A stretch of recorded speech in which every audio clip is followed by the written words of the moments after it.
Ito ang pangalawang pagkakataon na nakita ni Yang Chen si Lin Ruoxi at isang batang kakaibang lalaki. Ang una ay si Zheng Xinlan. Ngayon siya ay binugbog pabalik sa Yanjing. Sa pagkakataong ito ay nakakita siya ng isa, ngunit kapareho ng unang pagkakataon. Medyo hindi komportable si Yang Chen. Sa makatuwid, ang mukha ni Yang Chen ay halatang madilim sa ilang sandali. Gayunpaman, sa sandaling siya ay lumapit, ang matangkad na lalaki ay yumuko sa pagpapakumbaba at nagsabi. Hello Director Yang. Napaungol si Yang Chen at nagtaka. Ikaw ay. Ako si Liming mula sa Departamento ng Seguridad ng Yulei. Ako ang presidente na humiling sa akin na maging isang ahente sa pagmamaneho ngayong gabi. Nakangiting sabi ni Liming. Ang Yulei International ay may malaking karera. Kahit na sabihin ni Lin Ruoxi na mayroon siyang pribadong kumpanya ng seguridad. Hindi magugulat si Yang Chen, kaya nang sabihin ni Liming na siya ay isang ahente sa pagmamaneho, agad na naunawaan ni Yang Chen. Ngayong gabi ay isang malaking charity party.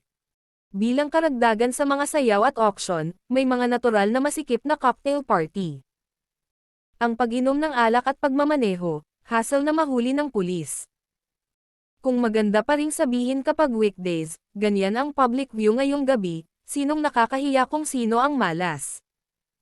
Lumingon si Yang Chen para tingnan si Lin Ruoxi, na inalagaan na ang sarili sa loob ng kotse. Mukhang mali ang pagkakaintindi niya sa kanya, at gusto niyang sumama. Si Lin Ruoxi ay hindi mukhang babae na may kaibigang lalaki. Natuwa si Liming na tumakbo sa kabilang panig.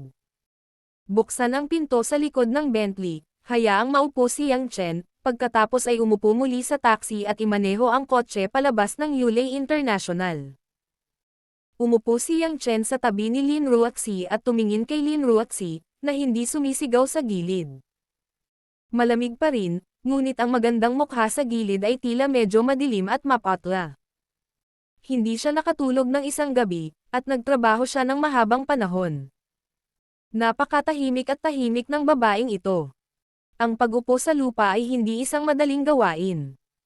You think very thoughtfully, hindi ko pa naiisip na humingi ng tulong sa pagmamaneho. Sinubukan ni Yang Chen na buksan ang kanyang boses.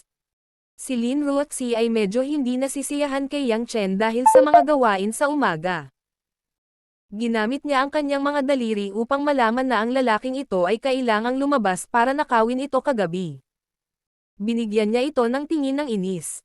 Sa tingin mo ba ako ay katulad mo? Ano ang pareho? Wala akong ginagawang masama, diretsong sabi ni Lin Ruoxi. May slogan si Yang Chen, at tumingin sa harapan at maingat na nagmamaneho. Si Liming, na walang anumang reaksyon, ay binatukan si Lin Ruoxi. Ito ay isang pribadong pahayag, paano ko masasabi na ako ay isang tagalabas? Ngumisi si Lin Ruoxi. Naglakas loob ka bang matakot na makilala ka? Huwag kang mag-alala, nahihiya siya ngayon. Muling natahimik si Yang Chen. Kung ay provoke siya ng babae, parang medyo nakakatakot, dahil malinaw na nakita ni Yang Chen na si Liming, na nagmamaneho sa harap, ay nakakita na ng malamig na pawis sa kanyang noo. Nagreklamo din si Liming sa sandaling ito. Hindi niya inaasahan na tutulungan niya ang pangulo sa pagmamaneho ng sasakyan. Maririnig niya ang ganoong sikreto, ngunit para sa sarili niyang trabaho, isa lang ang magagawa niya, sirain ang lahat ng naririnig niya sa tiyan. Hindi pumunta si Bentley sa ibang lugar, ngunit bumalik sa villa ng Longjingyuan. Ayon kay Lin Ruoxi, kailangan munang magpalit ng damit, at kasabay nito ay magpalit ng kotse. Ang pulang Bentley ang karaniwan niyang sasakyan, napakagandang modelo. Bangkwat, kailangan mong baguhin ang kotse sa iba pang mga eksena. Sa tuwing darating ang oras na ito, gaano man kabagsik at kabangges, ang isang babae na pumatay ng tiyak ay mangangailangan ng mas maraming oras kaysa sa isang lalaki. Pumasok si Yang Chen sa kanyang kwarto at kumuha ng isang set ng simpleng Armani low-neck collars mula sa brand name suit na orihinal na nasa closet. Hindi niya ibinaba ang mga butones. Hinampis niya ang isang pulang butterfly collar sa harap ng snow white shirt at pasimpleng sinukle iyon. Tignan mo ang buhok, tila bagaman hindi ito isang jade tree, ngunit nagagawa rin itong humakbang sa papel ng venue, at least hindi napapabayaan ang ugali ordinaryong playboy. Pagbaba ko, naghintay ako ng halos 40 minuto bago ko hinintay si Lin Ruaxi na mabagal maglakad mula sa itaas na palapag. Sinusubukang magreklamo ni Yang Chen ng mahabang panahon, ngunit kapag lumingon siya sa likod, tinitingnan lamang niya ito, at ang buong tao ay hindi makahinga. Isang purong black silk evening gown, si Lin Ruaxi, na may high-profile show, ay tila nagpabago ng isang tao. Ang itim na sutla na damit sa itaas ng dibdib ay tulad ng isang matalino na may pagindayog.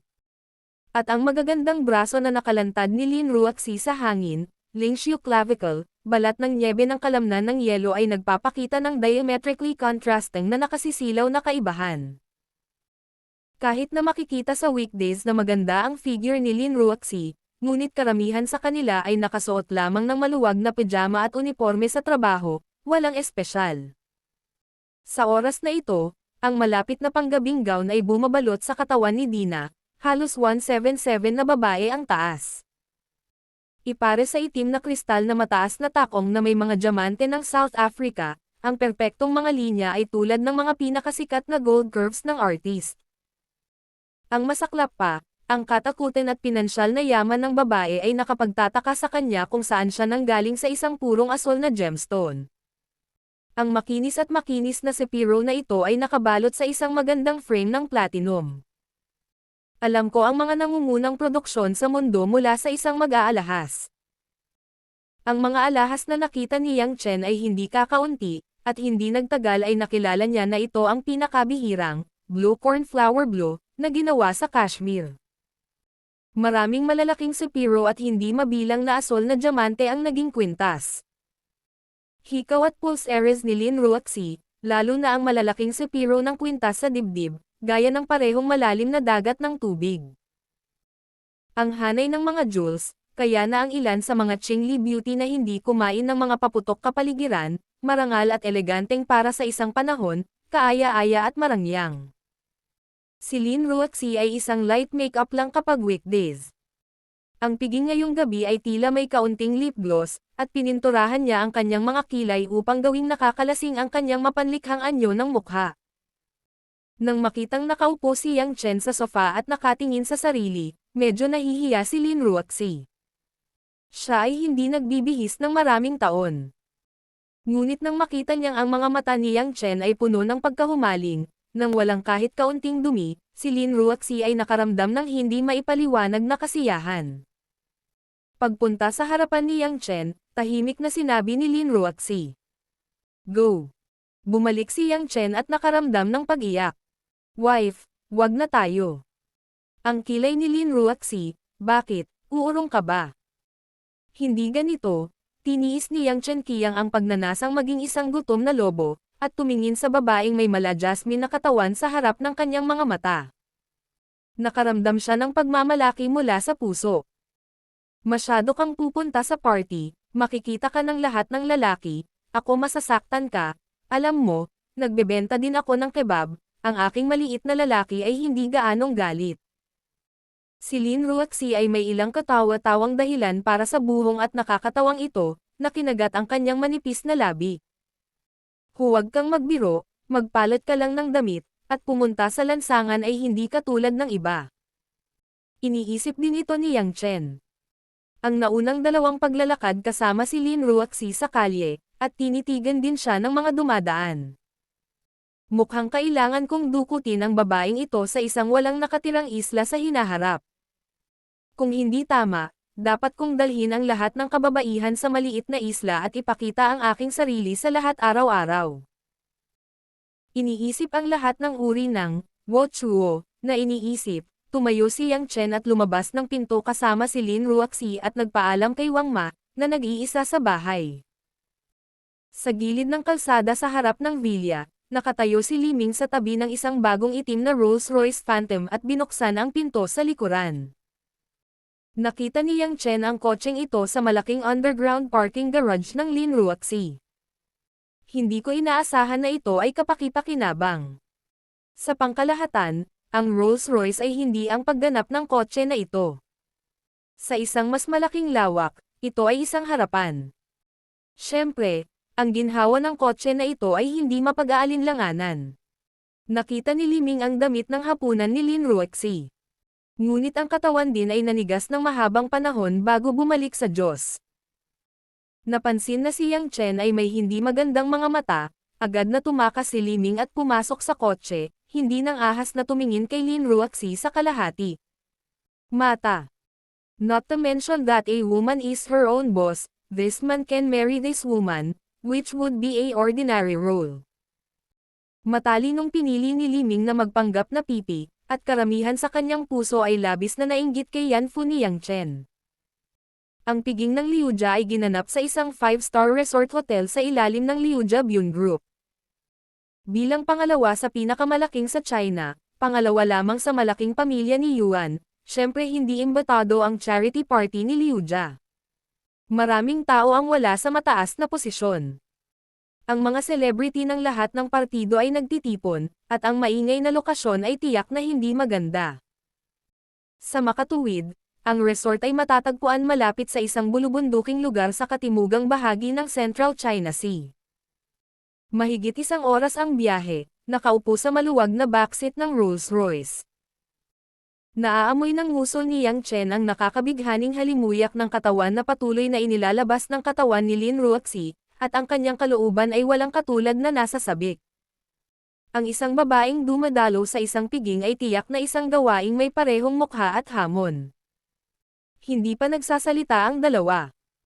Si Yang Chen ay nag-iisip ng mga bagay-bagay, biglang, wala pang 10 minuto, naramdaman ni Yang Chen ang kanyang kaliwang balikat, isang kaunting pressure ang dumating. Lumingon si Yang Chen at nakitang pagod na pagod si Lin Ruoxi. Nadapa siya at nakatulog sa sasakyan. Habang umaalog ang sasakyan ay unti-unti siyang sumandal sa kanyang balikat. Isang araw at isang gabi, hindi ako nakatulog, at nagtrabaho ako ng matagal. Ang babaeng ito ay maaaring magpatuloy hanggang ngayon. Ito ay napakahusay, at nang siya ay sumusulong upang lumahok sa gayong engranding party, biglang nalungkot si Yang Chen kay Lin Ruoxi. Bagamat nahihirapan ako, parang gusto ko talagang magsikap si Lin Ruoxi para sa sarili ko, at masama ang pakiramdam ko. Sa oras na ito, tila nakalimutan ni Lin Ruoxi na ang lalaking nakapaligid sa kanya ay si Yang Chen. Ngunit hindi niya namamalayan na umaasa siyang makakuha ng balikat na masasandalan niya at hayaan siyang magpahinga. Hindi gumawa ng ingay si Yang Chen, tahimik na iginalo ang kanyang mga balikat, para maging komportable si Lin Ruoxi, tahimik na hinayaan siyang magpahinga.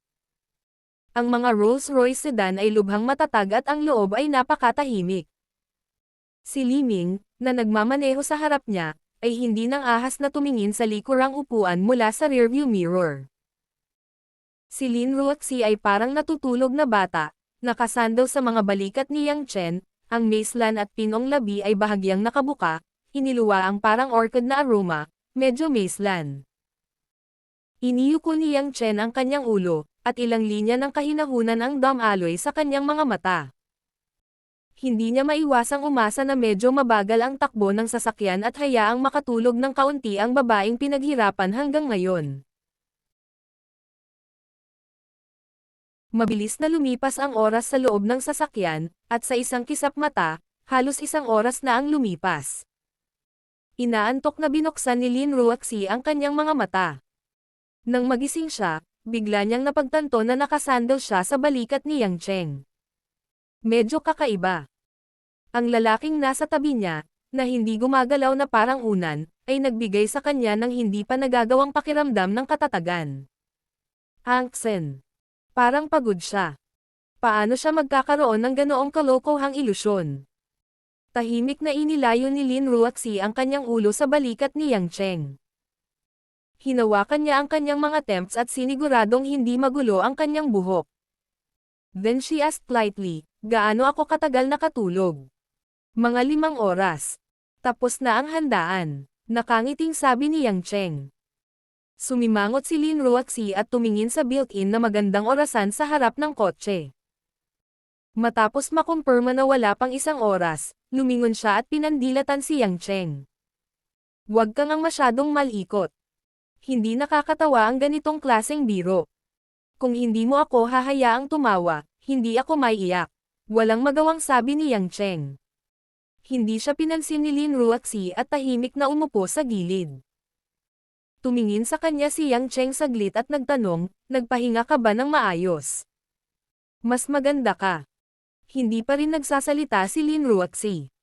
Malinaw, ayaw niyang bigyang pansin si Yang Cheng. Kinailangang sumuko si Yang Cheng. Tahimik na naghintay ang dalawa hanggang sa makapasok ang sasakyan sa resort ng Jade Clouds Group. Ang paligid ay naiilawan ng lahat ng uri ng makinang na ilaw. Sa lilam ng mga puno sa gabi, ang malamig na hangin ay humahampas. May mga nagpapatrulyang bodyguard sa magkabilang gilid ng kalsada. Malinaw, ang Liu family ay nagbigay ng malaking kahalagahan sa party na ito. Matapos magmaneho sa maluwang na kalsada ng resort sa loob ng 5 o 6 na minuto, huminto ang sasakyan sa isang parking space sa gilid ng kalsada. Ang kalsadang ito ay matagal nang napuno ng lahat ng uri ng world-class na mga kotse. Ang mga mamahaling kotse tulad ng Audi A8 at Mercedes-Benz S-Series, na mukhang sobrang maluho sa mga ordinaryong tao, ay lumitaw ng napakadilim at hindi kaakit-akit sa lugar na ito. Malinaw na naramdaman ni Yang Cheng na bahagyang naninigas ang katawan ni Lin Ruaxi. Ngunit pagkatapos huminga ng malalim ay agad siyang kumalma. Makikita na medyo malayo si Lin Ruaxi sa ganitong uri ng okasyon. Huwag kang magsalita ng kalokohan kapag bumaba ka. Huwag kang tatakbo mag-isa. Naiintindihan mo ba? Muli ay tame time na nagbabala si Lin Ruaxi. Mapait na ngumiti si Yang Cheng. Hindi ako bata. Mas magulo ka pa sa bata. Sinabi ni Lin Ruaxi nang walang kagalang-galang. Ngumisi si Yang Chen at hindi makapagsalita. Siya ay minamalas. Sa oras na ito, si Li Ming, na ang mga nerbiyos ay gayon din ang higpit, ay tame time na tumakbo sa likod na pinto, binuksan ito, at yumoko upang tumayo sa gilid. Ngumiti si Yang Cheng at iniunat ang kanyang kaliwang braso sa harap ni Lin Ruaxi. Nag-alinlangan sandali si Lin Ruaxi, ngunit alam niyang hindi niya ito maiiwasan. Inabot niya ang kanyang mga payat na braso at ikinawit ito sa kamay ni Yang Chen. Nag-alinlangan si Lin Ruaxi. Sa huli, alam niyang hindi niya ito maiiwasan. Kaya, nang bumaba ang may-ari ng kotse, maraming mga bisita sa labas ang hindi malay na tumingin sa ibabaw.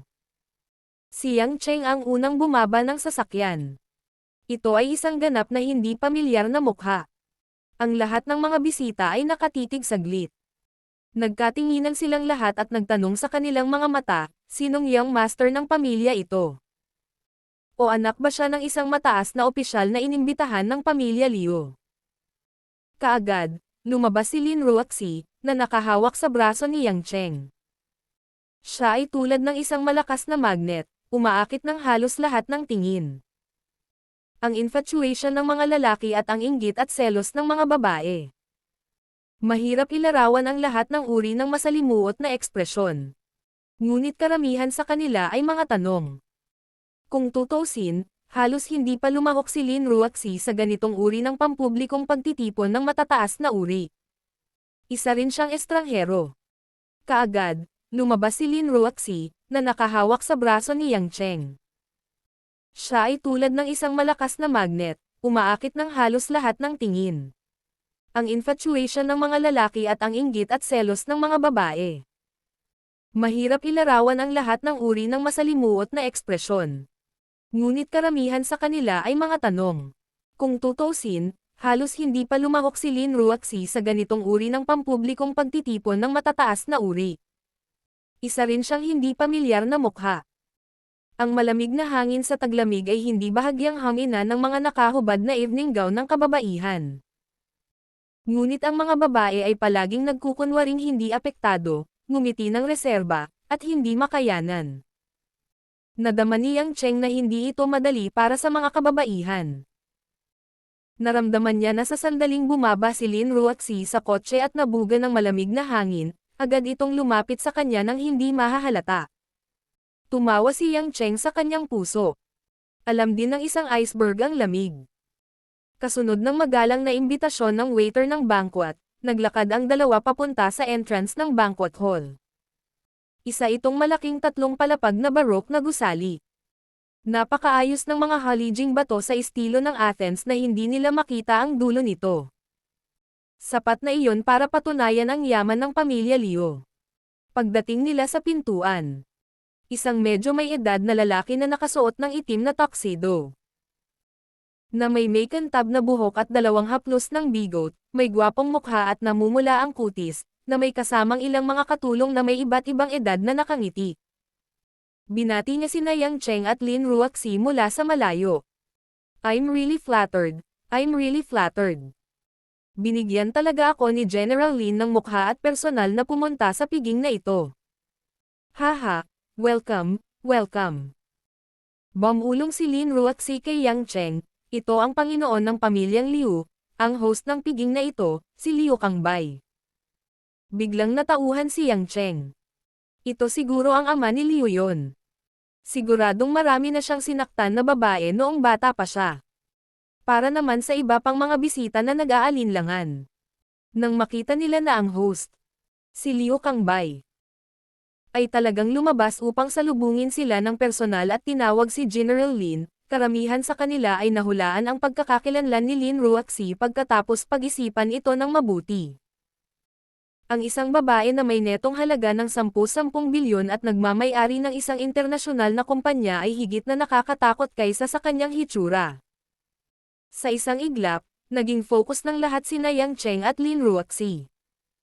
Maraming tao ang nahulaan na si Yang Cheng ay kamag-anak ni Lin Ruoxi. Pagkatapos ng lahat, alam ng publiko na si Lin Ruoxi ay hindi kasal, at hindi rin nila narinig na mayroon siyang relasyon sa sinumang young master. Chairman Liu, masyado kang magalang. Juniors pa lang tayo, hindi na kailangang gawin ito, mahinang ngumiti si Lin Ruoxi. Nagmamadaling iwinagayway ni Liu Kangbai ang kanyang kamay at sinabing, ang mga babae ay hindi mas mababa sa mga lalaki. Noong nanunungkulan pa ang matandang CEO ni Yulei, nasabi ko na ito dati. Ngayong si Yulei ay nasa kamay na ni General Lin, ito ay ang pinuno ng industriya ng fashion ng Huaxia. Bilang isang negosyante, iginagalang ko ang isang matagumpay na negosyante sa pamamagitan ng paglabas upang tanggapin ka. Walang ibang sinabi si Lin Ruoxi. Ngumiti lang siya at tumango. Pagkatapos ay lumingon si Liu Kangbai kay Yang Cheng, maaari ko bang malaman kung sino ito? Bago pa makapagsalita si Yang Cheng, sinabi ni Lin Ruoxi, ito ang asawa ko, Yang Cheng. Lumingon si Yang Cheng at nagtatakang tumingin kay Lin Ruoxi. Bagamat alam niyang naghahanda itong ayanunsyo ang kanilang relasyon sa pamamagitan ng pag-imbite sa kanya sa ganoong okasyon, hindi niya inaasahan na ganoon pala ito kaprangka at walang ekspresyon. Si Liu Kangbai ay halatang natigilan din sandali. Kasabay nito, nagulat din ang maraming bisita sa kanilang paligid. Sa isang iglap, naging sentro ng selos ng lahat si Yang Cheng. Kinakamot ni Yang Cheng ang kanyang ilong at nakangiting sinabi, hindi ako kilala ni Chairman Liu, ngunit kilala ko ang iyong anak. Kaagad na nanambalik si Liu Kangbai at malumanay na nagtanong, Mr. Yang, kilala mo ba ang aking anak, si Liu yon? Pareho ba kayo ng school? We're not from the same school. Kakakilala lang namin noon at nagkaroon ng konting conflict. Casual na sinabi ni Yang Cheng at idinagdag sa kanyang puso. Kung ang pag-agaw sa iyong manugang ay itinuturing na isang maliit na salungatan. Haha, so tinatawag na no discord, no concord. Guest lahat ng tao dito, pasok ka. Si Liu Kangbai ay isang matalinong tao. Bago niya alamin ang background ni Yang Cheng, pinili niyang huwag ituloy ang paksa. Tumingin si Lin Ruoxi kay Yang Cheng na may pagdududa. Hindi niya maintindihan kung bakit kilala ni Yang Cheng si Liu yon at nagkaroon ng alitan sa isa't isa. Gayunpaman, hindi angkop para sa kanya na magtanong tungkol dito sa ganoong okasyon, kaya't maaari lamang niyang itago ito sa kanyang sarili. Nang pumasok ang dalawa sa bulwagan, bumulong si Liu Kangbai sa isang lalaki sa tabi niya, imbestigahan kaagad ang background ng lalaking iyon. Agad namang sumagot ang lalaking iyon at umalis. Muling ngumiti si Liu Kangbai at pumunta para salubungin ang iba pang mahahalagang bisita. Bagamat malaki ang lugar ng bulwagan, masikip din ito. Karamihan sa kanila ay mga sosyalidad at mayayamang babae. Ang daming tao, mas marami ang bibig. Habang pabalik-balik ang mga waiter at waitress ay nakarating na sa tenga ng mga tao sa loob ang mga pangyayari sa labas ng main door. Kumalat na parang ipoy-po ang balita ng misteryosong batang CEO ng Yulay International na nagdala sa kanyang asawa, isang hindi pamilyar na lalaki na nagngangalang Yang Cheng, sa party. Sa makatuwid, nang pumasok sina Yang Cheng at Lin Ruaxi sa bulwagan, agad silang nakaramdam ng maraming titig. Madaling naging sentro ng atensyon si Lin Ruaxi. Ang kanyang black silk evening gown at cornflower sapphire na alahas ay ginawa siyang elegante at pino, tulad ng isang tulap na namumulaklak sa gabi. Siya ay marangal at kaakit-akit. Parehong lalaki at babae ay nahirapang labanan ang kanyang biglaang alindog. Hindi maganda ang pakiramdam ni Yang Cheng. Dapat pala hindi na ako sumama. Sure enough, nakita niya akong nakahubad. Sa kabilang banda, hindi naman kinabahan si Lin Ruaxi. Tila nasanay na siyang maging pinakamatingkad na kulay sa karamihan. Kinuha niya ang champagne mula sa mga waiter at naglakad papunta sa gitna ng bulwagan kasama si Yang Cheng. Maraming nagpakilalang matagumpay na mga lalaking negosyante at mga anak ng mga opisyal ang nakaramdam ng inggit at pang-aalipusta nang makita nila si Lin Ruaxi na nakahawak sa kamay ni Yang Cheng. Sa kanilang pananaw, ang hindi kaakit-akit at hindi pamilyar na lalaking ito ay tiyak na hindi maikukumpara sa kanila, ang mga tinatawag na elite. Bata pa si Lin Ruaxi kung tutuusin. Ang puso niya ay natabunan ng mantika, kaya hindi maiiwasang hindi niya mahuhusgahan ng tama ang isang lalaki. Kailangang aminin ng isang tao na ang kakayahan ng pag-iisip ng mga lalaki ay maaaring maging baliw kung minsan. Sa sandaling ito, hindi man lang nila gustong isaalang-alang kung si Lin Ruaxi, na namamahala sa isang malaking imperyo ng negosyo, ay may maliit na kapasidad ng utak upang hatulan ang isang tao ng tama. Kaya naman, sabay-sabay na lumapit kay Lin Ruaxi ang ilang maayos na pananamit, edukado, mayayamang lalaki. Napansin ni Yang Cheng ang intensyon ng mga lalaking ito, ngunit wala siyang magawa tungkol dito. Hindi niya magawang umakyat at suntukin sila isa-isa. Ngunit naisip niya na si Lin Ruaxi ay hindi ang uri ng babae na madaling pakisamahan, kaya hindi nila ito maaaring samantalahin. Isang lalaking medyo maikli ang buhok, regular na mukha, at matangkad at tuwid na figure ang lumapit, hawak ang isang baso ng matamis na red wine sa kanyang kamay. He said with a modest smile, matagal ko nang narinig ang magandang pangalan ni Miss Lin. Ngayon ay nakikita ng personal. Totoo ang kasabihan. Nagngangalit ang dalawang gwapong lalaki na nakasunod sa likuran. Hindi sinasadyang lumakad sila ng medyo mabagal, na nagpapahintulot sa taong ito na sakupin ang inisyatiba. Habang pinupuri ng lalaki si Lin Ruaxi, diretso niyang isinantabi si Yang Cheng at hindi siya sineseryoso. Bahagyang tumingin sa kanya si Lin Ruaxi at nagtanong, ano ang ginagawa mo? Nang makitang tinanong talaga siya ni Lin Ruaxi, naramdaman agad ng lalaki na may pagkakataon. Habang siya ay tuwang-tuwa, nanatili siyang kalmado at may pagmamalaki na sinabi, ako si Hao Yingjian, ang General Manager ng Guang Building Material Group. Sa tingin ko ay narinig na ako ni General Lin. Napakalazwa. Ang pangalan ay halos iluwa ni Yang Cheng ang champagne sa kanyang bibig. Kumunot ang noo ni Lin Ruaxi at sinabing, hindi ko alam. Wala akong narinig tungkol sa iyo. Pagkatapos noon, hinawakan niya ang braso ni Yang Cheng at naglakad palayo sa kabilang direksyon nang hindi lumilingon. Si Hao Yingjian ay naiwan na nakatayo sa parehong lugar, hawak ang baso ng alak, at ang kanyang mukha ay namutla. Sa ganoong okasyon, ang direktang pagsasabi ng, hindi pa kita narinig, ay higit na hindi kasiya siya kaysa sa direktang pagmumura. Ito ay katumbas ng pagtukoy sa pagkakakilanlan ng taong ito at hindi siya tinatrato bilang isang pantay. Sa madaling salita, hindi karapat-dapat ang taong ito na kausapin siya. Ilang kabataan na hindi nakakuha ng unang pagkakataon ang lahat ay nagpakita ng kaginhawaan. Nang makitang galit si Hao Yingjian ngunit hindi matapang na magsalita.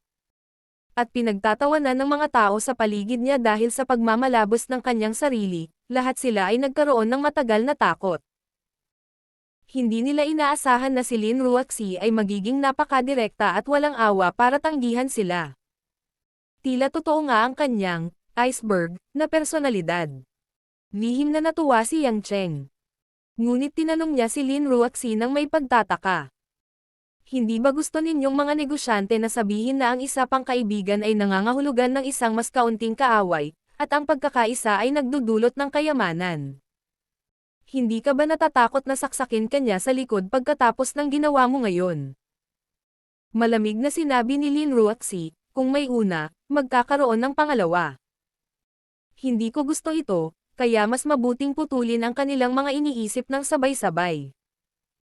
Tungkol naman sa mga kaibigan at kaaway, naniniwala lang ako na hanggat mas malakas ako sa kanila, hinding-hindi nila mahahawakan ang anino ko. Ya. Hindi maganda. Masyadong dominanti, biro ni Yang Cheng. Sinulyapan siya ni Lin Ruaxi na may kawalang kasiyahan, pagkatapos ay binitawan ang braso ni Yang Cheng at naglakad ng mag-isa. Sa oras na ito, napansin ni Yang Cheng ang dalawang magagandang figure na naglalakad sa kanyang harapan. Pareho silang nakasuot ng orange na evening gown, pero ang pinagkaiba ay nakatali ng mataas ang nakatatandang kapatid, habang maayos naman na sinukli ang hanggang balikat na buhok ng kapatid. Sila ay sina Kai Ning at Choi Yun. Sa una ay natigilan si Yang Cheng, ngunit pagkatapos ay naunawaan niya. Dapat ay isang marangal na pamilya ang pamilya Kai, kaya makatuwiran para sa magkapatid na Kai na pumunta sa piging na ito. Gayunpaman, mabuti naman na dumating si Choi Yun, ngunit si Kai Ning, na isa sa mga importanteng tao sa Group of 8, ay talagang dumating sa piging na ito. Malamang na hindi ito kasing simple ng pagbibigay ng mukha sa pamilya Liu. Ruaxi, hindi ko talaga ine-expect na pupunta ka sa ganitong klaseng lugar. Akala ko magtatago ka araw-araw habang buhay. Nang makita ni Choi Yun si Lin Ruaxi, tila lalo siyang natuwa. Naglakad siya pasulong at hinawakan ang kamay ni Lin Ruaxi, ngumiti ng matamis. Pagkatapos magpalat ng damit na parang pangbabae, hindi nagmukhang kabayanihan si Choi Yun sa kanyang uniforme ng pulis. Mukha siyang matingkad, at ang kakaibang maikli niyang buhok ay nagpamukha sa kanya na medyo espesyal. Yun, kalokohan ka na naman. Kailan ba ako nagtago? Hindi lang ako uma-attend ng ganitong banquet. Nakipagtalo si Lin Ruaxi, pagkatapos ay tumango at binati si Kai Ning, Sister Ning, long time no see. Si Kai Ning ay isang tipikal na babae mula sa isang marangal na pamilya. Nakatanggap siya ng tradisyonal na edukasyon sa tangsek ng Sichuan mula pa noong bata pa siya, na nagbigay sa kanya ng tahimik na aura ng isang sinaunang pagpipinta. Sa oras na ito, tumingin siya kay Lin Ruaxi nang nakangiti, kung alam kong darating ka, hiniling ko rin sa aking mga magulang na pumunta. Ilang taon ka na nilang hindi nakikita. Hindi dumating sina Uncle at Auntie Kai. Tanong ni Lin Ruaxi na may kaunting panghihinayang. Matagal nang napagod sina Mom and Dad sa ganitong klaseng aktibidad. Nagkataon na nasa bahay si ate, kaya pinakiusapan nila kaming magsama. Habang nagsasalita si Choi Yun, nakita niya si Yang Cheng. Dahil sa insidente sa panonood noong nakaraang pagkakataon, galit siyang tumingin sa kanya at patuloy na sinabi kay Lin Ruaxi, hindi ko lang inaasahan na isasama mo siya, Ruaxi. Pakiramdam ni Yang Cheng ay walang magawa sa kanyang puso. Wala siyang masabi, pero parang galit na galit sa kanya ang babaeng ito, si Choi Yun. Hindi ba't isang relo lang ang kinumpis kanya sa kanya? Kailangan ba niyang maging malamig? Nang makita ni Kai Ning si Yang Cheng, medyo komplikado ang kanyang emosyon. Siya lang ang nakakaalam ng totoong side ng lalaking ito. Napakalinaw niya na sa sandaling ito, si Yang Cheng ay parang isang hayop na nakadamit ng tupa. Lalo na nang hinabol niya ang Yamato no Sanan, ang galit na mga salita ni Yang Cheng at estilo ng pangangibabaw ay nagparamdam sa kanya ng kaunting pagkakamali. Kaya tumango lang siya kay Yang Cheng at hindi na nagsalita pa.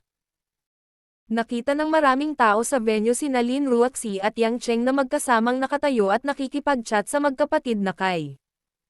Lahat sila ay nagpakita ng kaunting inggit. Ang pamilya Kai ay isang higanteng militar. Hanggat ang isa ay nakipag-ugnayan sa mas mataas na antas ng lipunan, karaniwang malalaman nila ang tungkol sa malakas na kapangyarihang pampulitika at militar ng pamilya Kai. Ngayon lang, tiyak na tinanggihan ni Lin Ruoxi ang "so slutty", at ngayon ay masaya siyang nakikipag-chat sa magkapatid na Kai. Ito ay sapat na upang patunayan ang isang bagay. Kahit na nasa iisang venue sila, malaki pa rin ang dibisyon sa pagitan ng mga tao. Hindi mahahalata, sa mga taong orihinal na gustong magkaroon ng ilang relasyon kay Lin Ruoxi, karamihan sa kanila ay direktang sumuko sa ideya. Kung tutuusin, alam din nila ang kanilang limitasyon. Gayunpaman, nang makipag-chat si Lin Ruoxi sa magkapatid na Kai, nadama ni Yang Cheng na nag-iisa. Tumangala siya at nakita ang isang grupo ng mga taong hindi niya kilala. Ang kanilang pagtawa ay napakapeke, at ito ay ginawang inip kay Yang Cheng. Sa oras na ito, lumakad ang ilang matataas na Caucasians mula sa pasukan ng venue. Mayroon silang blonde na buhok at asol na mga mata, at sila ay mukhang purong Caucasians. Ang mga lalaking Caucasian ay nakasuot ng mga suit at leather na sapatos, at sila ay mukhang mas matipuno. Ang mga babae ay nakasuot ng sexy, at ang kanilang mga dibdib at pigi ay labis na ipinagmamalaki. Ang hitsura ng grupong ito ng mga tao ay nagulat sa marami sa mga bisitang naruroon. Noong una, inakala nila na ang charity dinner na ito ay para lang kay Jonghai. Hindi nila inaasahan na may mga international friends na sasali. Gayunpaman, agad na naramdaman ni Yang Cheng ang ilang kakaibang aura. Hindi niya namamalayan na ibinaling ang kanyang ulo at tumingin kay Kai Ning. Gaya ng inaasahan, malalim na nakakunot ang mga kilay ni Kai Ning, na parang may makapal na ulap na hindi maalis. Nang mapansin ang tingin ni Yang Cheng, si Kai Ning ay bumalik sa kanyang katinoan at pagkatapos ay tumalikod, na nagkunwaring wala siyang nakita. Lihim na tumawa si Yang Cheng. Alam niya ito. Kung ito ay isang ordinaryong hapunan, si Kai Ning ay hindi darating ng walang dahilan. Mayroon siyang espesyal na diskarte.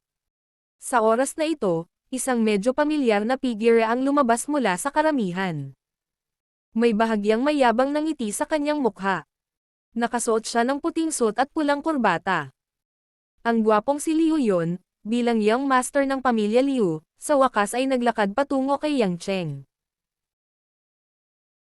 Gaano kabihirang, hindi ko akalain na pupunta si Mr.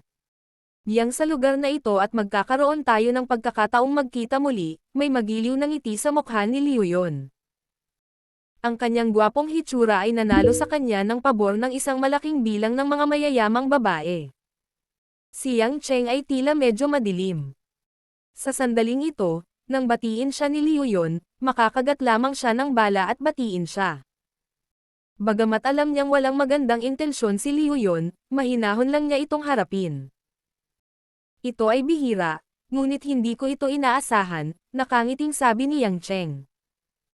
Tumawa si Liu Yun at sinabing, nabalitaan ko lang sa tatay ko na talagang may asawa na si Mr. Yang at ang asawa mo talaga ay si General Lin mula sa Yulei International. Naiingit talaga ako. Si Lin Ruoxi at ang magkapatid na Kai ay tumigil sa pag-uusap at nagsimulang tumingin kay Yang Cheng nang may pagtataka. Hindi alam ng tatlo kung bakit magkakilala sina Yang Cheng at Liu Yun. Kung tapos ka ng mainggit, umalis ka na dali. Ikinaway ni Yang Cheng ang kanyang kamay at ayaw nang magsalita pa. Kumunat ang noo ni Lin Ruoxi. Sa pagkakataong ito, dinala niya rito si Yang Cheng sa pag-asang makakabuo si Yang Cheng ng magandang relasyon sa isang malaking pamilya tulad ng pamilyang Liu at itulak siya sa mataas na uri. Hindi niya gustong makitang ganito ang pakikitungo ni Yang Cheng kay Liu Yun, kaya agad niyang sinubukang iligtas ang sitwasyon. Yang Cheng, huwag kang magbiro. Nanlumo si Yang Cheng. Mukha ba akong nagbibiro? Tila may kung ano sa kanya si Liu Yun at nakaramdam ng pagmamalaki sa kanyang sarili. Pagkatapos ay tumingin siya kay Lin Ruoxi at may kislap ng pagnanasa sa kanyang mga mata. Sinabi niya ng may katapatan, si General Lin siguro ito. Bagamat ito ang unang beses naming pagkikita. Maraming beses na binanggit ng aking ama na ang talento ni General Lin sa negosyo ay namumukod-tangi at siya ay isang huwaran para sa mga taong kapareho ng henerasyon upang matuto. I didn't expect you to marry Mr. Yang at such young age, nakakagulat talaga. Hindi pinuri ni Liu Yun ang hitsura ni Lin Ruoxi tulad ng iba, ngunit mula sa pananaw ng negosyo, halatang mas nagustuhan ito ni Lin Ruoxi. Paano nakilala ni Young Master Liu ang asawa ko? Medyo curious ako, casual na tanong ni Lin Ruoxi, ngunit talagang naguguluhan siya. Nakalanghap si Yang Chen ng malamig na hangin. Si Liu Yun ay naghihintay para sa pangungusap na ito. Ito. Medyo mahirap sabihin, sa tingin ko dapat natin itong pag-usapan ng pribado. Inosente at malungkot na sabi ni Liu Yun. Kapag nakikita ang eksenang ito, iisipin ng sino mang makakakita nito na may utang si Yang Chen kay Liu Yun. Maraming tao ang nagsimulang tumingin kay Yang Chen ng kakaiba. Biglang napabulala si Liu Yun, pasensya na. Hindi ko nakita na nandoon si Chief Kai. Mas magiging madali iyon. Parang close friend si Chief Lin at Chief Kai. Naranasan din ni Chief Kai ang nangyari na day. Bakit hindi ipaliwanag ni Chief Kai sa ngalan ko?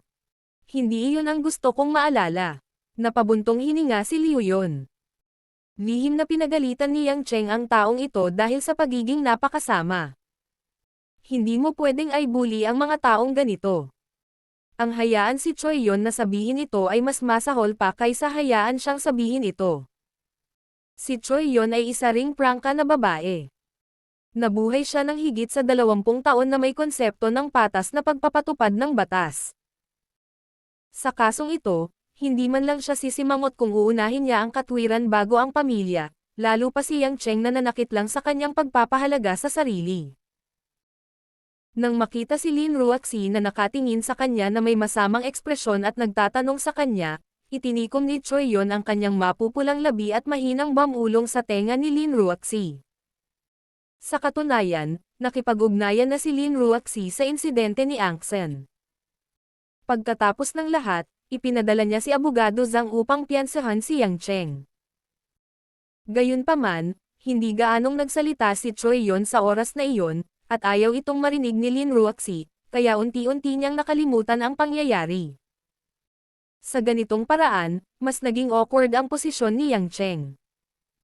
Alam ng karamihan na si Choi Yun ang hepe ng Westside Police Department. Dahil ang hindi pagkakaunawaan sa pagitan ni Yang Chen at Liu Yun ay talagang dinala sa istasyon ng pulisya, kung gayon ang bagay ay dapat na seryoso, at maaaring ito ay isang iskandalo. Siyempre, ang karapat-dapat na pairan ay si Yang Chen, at si Liu Yun ang biktima. Matapos maipaliwanag ni Choi Yun na si Yang Chen ay nagpalipos ng gabi kasama ang nobya ni Liu Yun. Si Angsen ay nahuli ng anti-pornography police, at nakipag-away kay Liu Yun at ang ama ni Angsen na si An Zaihuan, ang mukha ni Lin Ruoxi ay ganap na mapatla. Ang lamig sa kanyang mga mata ay ilang beses na mas malamig kaysa sa umaalulong na hanging amihan sa labas. Naramdaman ni Yang Chen na namamanhid ang kanyang anit habang siya ay pilit na ngumiti. It's in the past. It's all in past. I will explain it to you pagbalik ko. Actually, biktima din ako. You don't have to explain. It's your business, at kahit kailan hindi kita na-control. Nang matapos magsalita si Lin Ruoxi, nakaramdam siya ng pagod. Tila nagkamali siya na dalhin siya sa lugar na ito. Kung hindi siya dumating, hindi niya malalaman ang tungkol sa bagay sa pagitan nila ni Liu Yun. Kahit itago siya sa dilim, mas mabuti na iyon kaysa malaman na ang lalaking ito ay nakipag-ugnay talaga sa nobya ng iba at naaresto pa ng anti-pornography police. Tama, minsan na niyang sinabi sa kanya na dapat ay mamuhay sila ng sarili nilang buhay at huwag makialam sa pribadong buhay ng isa't isa. Ngunit pagkatapos ng napakaraming bagay na maranasan, sa wakas ay inamin niya na asawa niya ito sa harap ng lahat. Hindi niya inaasahan na sa isang kisap mata ay magiging isang ligaw na lalaki na nakipag-hook up sa nobya ng iba. Walang alinlangan, ito ay kasing sakit ng isang matalim na kutsilyo na malupit na pinutol ang pagpapahalaga sa sarili ni Lin Ruoxi. Isang masasamang ngiti ang lumitaw sa gilid ng bibig ni Liu Yun bago niya sinabi, General Lin, huwag kang malungkot. Ang bagay na ito ay dahan-daang hihinahon sa paglipas ng panahon. Bagamat may mga pagkakamali ang aking kasintahang si Miss Angsen, hindi ito makakaapekto sa aking determinasyon na pakasalan siya. Hindi magtatagal bago ko makomplito ang kasal namin ng aking mapapangasawa. General Lin, huwag masyadong malupit kay Ginoong Yang. Ang mga tao ay palaging magkakamali. Nang matapos magsalita si Liu Yun, napabuntong hininga siyang tumingin kay Yang Cheng at lumayo kay Yang Cheng. Sa sandaling iyon, sinabi niya sa boses na tanging si Yang Cheng lang ang nakakarinig, gusto kong mawala sa iyo ang lahat. Walang ekspresyon ang mukha ni Yang Cheng na para bang hindi niya narinig ang provokasyon ni Liu Yun. Sa katunayan, wala sa mood si Yang Cheng na alalahanin si Liu Yun sa sandaling ito dahil ang mood ni Lin Ruoxi ay tila umabot sa napakababang estado. Sa kabutihang palad, kakaunti lamang ang nakarinig ng serye ng mga banayad na pagbabago, kaya hindi ito nagdulot ng malaking kaguluhan. Kaya pagkaalis ni Liu Yun, huminahon ang sitwasyon. Nang makita ni Choi Yun ang malungkot na ekspresyon ni Lin Ruoxi, hindi niya maiwasang magsisi sa pagsasalita ng prangka. Kasabay nito, tumingin siya kay Yang Cheng nang may paghingi ng tawad, ngunit walang oras si Yang Cheng para pakialaman siya. Naglalakad pasulong, sinabi ni Yang Cheng sa mahinang boses, alam kong hindi na kailangang magpaliwanag. Tao lang ako na hindi ka mapakali. Sana lang ay hindi ka masyadong malungkot. Wala itong halaga. Para masaktan ang katawan mo. Itinaas ni Lin Ruoxi ang kanyang matubig na mga mata, na bahagyang pula. Dapat nalaman ko. Kunin mo ang simpatiya mo. Hindi ako ganoon katanga. Nang matapos siyang magsalita, mag-isang naglakad si Lin Ruoxi patungo sa isang sulok ng venue. Sumunod sina Choi Yun at Kai Ning na may pag-aalala. Magkaiba rin ang ekspresyon ng magkapatid. Maliban sa pag-aalala para kay Lin Ruoxi, mayroon ding bakas ng pagkakasala. Kung tutuusin, parang marami silang tinatago. Nakaramdam ng pagkairita si Yang Cheng sa kanyang puso. Hindi dahil sa pakikialam ni Liu Yun, kundi dahil sa mga babaeng nakapaligid sa kanya. Ito ay hindi isang problema na maaaring malutas sa pamamagitan ng pagsuko. Walang lalaking gugustuhin na ang kanyang babae ay pag-aari ng ibang lalaki sa parehong oras. Katulad nito, hindi gugustuhin ng isang babae na maging asawa ng iba ang kanyang asawa. Hindi sa hindi ito alam ni Yang Cheng. Ngunit ang bulok at magulo na buhay sa nakaraan. Pati na rin ang hindi maalis na nakaraan, ay naging dahilan upang hindi siya magkaroon ng lakas ng loob na tanggihan ang isang babaeng tunay na nagmamahal sa kanya. Malinaw niyang naramdaman na gusto niya ang mga ito, at hindi niya matiyak na hindi niya magugustuhan ang mas maraming tao sa hinaharap. Isa pa, ang lamang ng mga babaeng iyon ay ang hirap niyang tiisin, masaktan pa. Ngunit nang maisip niya ang malamig at matatag na mga mata ni Lin Ruoxi, pati na rin ang ugali nito na lubos na katulad ng isang tao, labis na natakot si Yang Cheng na talagang iwan siya nito. Dahil nawala siya noon, lalo niya itong pinapahalagahan. Nang makaramdam ng pananakit ng ulo si Yang Cheng at gustong humanap ng lugar na mapag-isa. Ang host ng evening party, si Liu Kangbay, ay biglang naglakad sa harap niya kasama ang dalawang subordinate. Mr. Yang, mukhang wala ka sa mood. Hindi ba sapat ang pagtrato sa iyo ng host natin? Tumawa si Liu Kangbay at nagtanong. Nang makita ang ama ni Liu Yun, hindi rin maganda ang mood ni Yang Cheng. Napailing na lang siya at nagplanong umalis. Mr. Yang, balita ko kamag-anak mo ang magiging manugang ko, si Angsen. Biglang tanong ni Liu Kangbay. Lumingon si Yang Cheng at nagtanong, kanina lang ako binalaan ng anak mo. Gusto mo rin bang gawin ito? Hindi. Ikan-away ni Liu Kangbay ang kanyang kamay at ngumiti, matanda na ako, ayaw kong makialam sa mga gawain ng mga kabataan. Ang aking anak na lalaki, si Liu Yun, ay palaging napaka-opinionado. Dahil pinili niyang pakasalan si Angsen, ako, bilang kanyang ama, ay susuportahan na lamang siya. Gayunpaman, Umaasa ako na si Mr. Yang ay maaaring maging maayos. Bagamat ang CEO ng Yulei International ay isang malaking shot, hindi ibig sabihin na ako, si Liu Kangbay, ay magmalasakit sa kanya. Ngumiti si Yang Cheng. Mukhang iniisip ng taong ito na umaasa ako kay Lin Ruoxi para hamanin si Liu yon. Talagang ipinakita niya na hindi siya natatakot kay Lin Ruoxi. Sa totoo lang, sa pananaw ni Liu Kangbay, talagang may basehan ang sinabi niya. Bagamat kontrolado ni Lin Ruoxi ang Yulei International at napakayaman, tiyak na isa siya sa nangungunang 10 pinakamayayamang pamilya sa Zhonghai. Sa mga tuntunin ng pagkatubig, mas malakas siya kaysa sa pamilya Liu. Gayunpaman, ang isang pamilya ay isang pamilya. Ang pamilya Liu ay hindi lamang may kayamanan, mayroon din silang mga koneksyon at kapangyarihan. Kung ikukumpara sa isang purong negosyo, mas may tiwala si Liu Kangbay.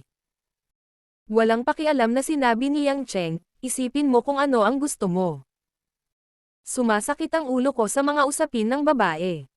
Gayunpaman, hindi maganda ang ugali ko. Dahil pinilit mong ikompromiso ako sa usapin ni Angsen, kailangan kong mag-isip ng paraan para maibalik si Angsen sa lalong madaling panahon. Sa oras na iyon, kung ikaw at ang iyong anak ay hindi nasisiyahan, maaari kang lumapit sa akin. Mr. Yang, ang isang prangka na tao ay hindi nagpapatalo sa paligid. Hindi tulad ng hindi ko alam kung ano ang iyong ginawa sa nakaraan, hindi nagbago ang ekspresyon ni Liu Kangbay, ngunit ang kanyang mga mata ay madilim. Kanina pa kasi siya nakakuha ng mag-iimbestiga. Bagamat si Yang Chen ay isang nagbabalik sa ibang bansa, nagsimula siya bilang isang tindera ng tuhog ng karne ng tupa sa palengke, kaya hindi niya ito inilagay sa kanyang mga mata. Para sa kanya, ito ay walang pinagkaiba sa pagpiga ng langgam.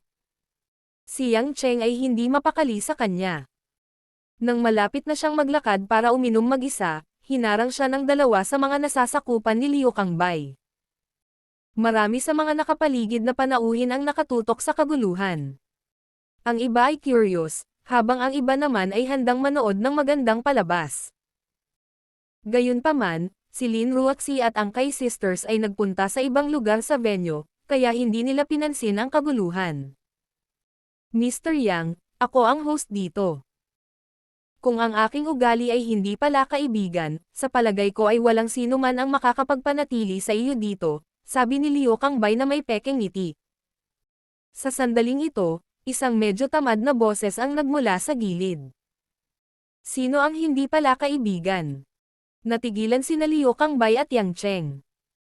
Lumingon sila at nakita ang isang kaakit-akit na babae na nakasuot ng crimson-plated evening gown na naglalakad na may hawak na baso ng Bloody Mary sa kanyang kamay. Si Tang Wan iyon, na matagal na nilang hindi nakikita. Ang mahabang buhok ni Tang Wan ay bahagyang kulot at nakatali sa likod ng kanyang ulo, nag-iwan ng ilang hibla na nakasabit sa harap ng kanyang noo.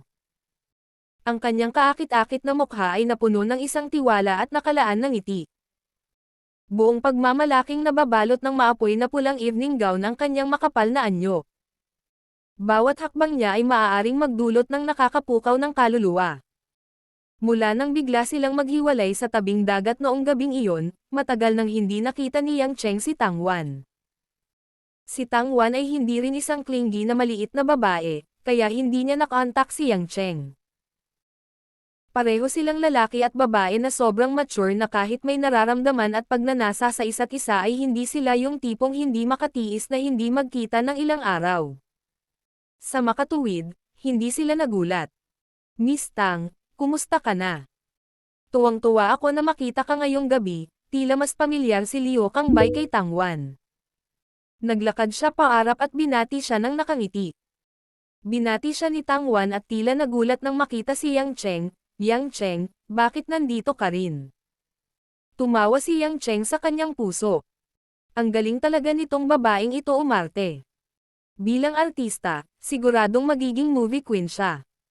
Gayunpaman, dahil mabait siya para tulungan siya, tanggapin na lang niya ito. Ngumiti siya at sinabi, pumunta ako kasama ang aking asawa. Si Master Liu ay tinatalakay sa akin ang tungkol sa kanyang anak. I see. Matagal nang napansin ni Tang Wan si Yang Cheng. Alam din niya na binanggit ni Yang Cheng na ang kanyang asawa ay si Lin Ruoxi. Bagamat pakiramdam niya ay hindi ito kapanipaniwala, hindi niya maiwasang lumapit para tumulong nang makita niyang tila nababahala si Yang Cheng kay Liu Kangbay. Sabi niya, Chairman Liu, kaibigan ko si Yang Cheng. Matagal na tayong hindi nagkikita. Pwede ko ba siyang maabyutin pansamantala? Nagulat si Liu Kangbay. Ang babaeng ito ay hindi isang simpleng businesswoman. Ang mga taong may koneksyon sa likod niya ay hindi kasing simple ni Lin Ruoxi. Hindi komportable para sa kanya na magkaroon ng direktang salungatan sa kanya. Kaya naman, nagkunwari siyang walang pakialam at sinabing, karangalan ko na makasama si Miss Tang dito. Paano ko matrato ang aking kagalang-galang na panauhin? Tulungan ninyo ang inyong mga sarili, pupunta ako at liligayahin ang ibang mga panauhin. Pagkatapos niyang matapos ang kanyang pangungusap, agad na umalis si Liu Kangbay kasama ang kanyang mga nasasakupan at binati ang iba pang mga bisita ng nakangiti. Ang mga nakapaligid na tao na handang manood ng palabas ay walang nakitang kapana-panabik. Karamihan sa kanila ay nagulat nang makita nila na si Yang Cheng ay talagang nakikipag-ugnayan kay Tang Wan. Akala nila noong una ay isang gigolo lang siya na umaasa kay Lin Ruoxi para makapasok. Hindi nila inaasahan na may iba pa siyang koneksyon. Dapat malaman ng isang tao na si Tang Wan ay isang kagandahan na hinahangad ng lahat sa matataas na klase ng Zhonghai, ngunit walang nang ahas na hawakan siya. Medyo nakakalito din ang background niya. Gayunpaman, ang Maple Group sa ilalim ng kanyang pangalan ay walang alinlangan na isang lugar para sa mayayaman upang sayangin ang kanilang pera. Bagamat hindi ito nakalista, tiyak na mas nakakatakot ang mga asset nito kaysa sa ilang nakalistang kumpanya. Nang makitang umalis na si Liu Kangbay kasama ang kanyang mga nasasakupan, lumakad si Tang Wan pasulong at tumingin kay Yang Cheng na may malabong ngiti. Not bad. Ang dream goddess ng hindi mabilang na lalaki sa Zhonghai ay nandoon na sa kwarto mo. WHO. Tanong ni Yang Cheng. Pinaglalaroan mo pa ba ako? Nakita ko lahat.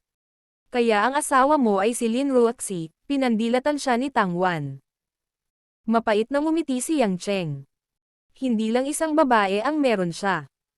At saka, hindi pa siya nakakapunta sa kwarto ni Lin Ruoxi. Akala ko ang pangarap na diyosa ng mga lalaki ay ikaw. Namula si Tang Wan. May bahid ng kalokohan at pagkamahiyain sa kanyang alindog. Hindi ka ba natatakot na mahihirapan ka ng asawa mo kapag nalaman niyang malapit ako sayo? Nagalit na ako sa kanya hanggang sa magsuka ng dugo. Bakit niya ito pakialam? Naisip ni Yang Chen sa kanyang sarili. Tapos, sabi niya, the truth is the truth. Hindi ko kayang pretuhin ang ibang babae na parang sirang sapatos kapag nandyan ang asawa ko. Masyadong hindi makatao, di ba? Ito ba ang sophistry ng isang playboy? Ngumiti si Tang Wan at nagtanong. I don't like the word playboy. It's too pretentious. I'm the kind of person who would take a few more glances at a beautiful woman. If I meet someone I like, I won't reject them. Mapait na sabi ni Yang Cheng. Tiningnan siya ni Tang Wan ng kakaiba at nagtanong, nag-away ba kayo ni Lin Ruoxi? Paano mo nalaman? Pero hindi naman away. Medyo depressed lang, sabi ni Yang Cheng. Humigop si Tang Wan ng cocktail sa kanyang tasa at sinabing, masasabi ko sa isang sulyap. Isang binata na nakulong sa pag-ibig. Ngumiti si Yang Cheng. Lagi kasing sinasabi ng mga babae na bata pa sila. Bakit ba ang hilig mong magpanggap na matanda sa harap ko? Hindi mo ba gusto ang ganitong uri? Tanong ni Tang Wan na may kaakit-akit ng ngiti. Ibinaba ni Yang Cheng ang kanyang mga labi. Mas gusto niya ang mga mature na babae. Maaaring dahil sa mabigat na panlasa na kanyang nilinang sa mga nakaraang taon. Pagkatapos ng lahat, ang mga kababaihan sa kanluran ay may posibilidad na maging mas mature. Kahit ano paman, kailangan kong magpasalamat sa pagtulong mo sa akin. Itong mag-ama na ito na may apelyidong Liu ay mukhang hindi masyadong pala kaibigan sa akin, sabi ni Yang Cheng. Paano mo sila nasaktan? Ang pamilyang Liu sa Zhonghai ay hindi isang taong maaaring masaktan ng sinuman. Tanong ni Tang Wan na nakakunot ang noo. Pinunasan ni Yang Cheng ang kanyang ilong. Wala siyang tinatago at pasimpleng sinabi sa kanya ang nangyari kay Angsen. Napatulala si Tang Wan. Sa huli, tumawa siya ng malakas. Hindi mo man lang pinakawalan ang fiancé ni Liu yon. Kailangan ko talagang ibigay ito sa iyo. Kaya mo pa bang tumawa? Hindi ka ba nagseselos? Malungkot na sabi ni Yang Cheng. Bakit naman ako magseselos? Hindi naman ako maliit na babae na hindi mo ari. Isa rin akong masamang babae na nanliligaw sa lalaking may asawa. Bakit ako mag-aalala kung ang isang masamang lalaki na tulad mo ay may isa o dalawa? Babae. Hininaan ni Tang Wan ang kanyang boses. Magsasalita pa sana siya nang biglang may nakita siyang naglalakad. Nagbago ang ekspresyon niya. She immediately changed the topic and said, I have some urgent matters to attend to. Aalis muna ako. Tatawagan kita kapag tapos na ako. Medyo nalito si Yang Cheng. Nakita niya si Tang Wan na umatras sa karamihan na parang tumatakas.